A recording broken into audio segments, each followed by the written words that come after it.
ધ્યાનથી સાંભળજો। આપના દેશ માટે 15મી ઓગસ્ટ અતિ મહત્વનો દિવસ છે। આ દિવસે આપણે આપણી આઝાદીની ઉજવણી કરીએ છીએ। આપના દેશના વીર સપૂતોએ અંગ્રેજો સામે લાંબો અને કઠિન સંઘર્ષ કરીને આપણને આઝાદી અપાવી હતી। આઝાદીના સંઘર્ષમાં અસંખ્ય લોકો પોતાના પ્રાણ ન્યોછાવર કર્યા હતા। મહાત્મા ગાંધીજી, સુભાષચંદ્ર બોઝ, ભગતસિંહ, ચંદ્રશેખર આઝાદ જેવા વીર સપૂતોએ આઝાદીના સંઘર્ષને નવી ઊંચાઈઓ પર પહોંચાડ્યા હતા।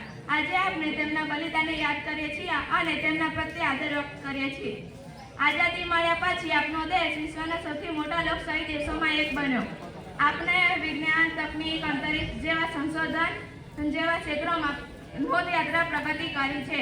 આપણે દેશમાં વિવિધ ધર્મ, જાતિ અને ભાષાના લોકો રહે છે। આપણે ધર્મ, જાતિ અને ભાષાના લોકો રહે છે, છતાં આપણે એકતા અને અખંડિતતા સાથે જીવે છે। આઝાદીના અમૃત મહોત્સવમાં આપણે આપણી આઝાદીને નવી ઊંચાઈઓ પર પહોંચાડવાનું હાંસલ કરીએ। આપણે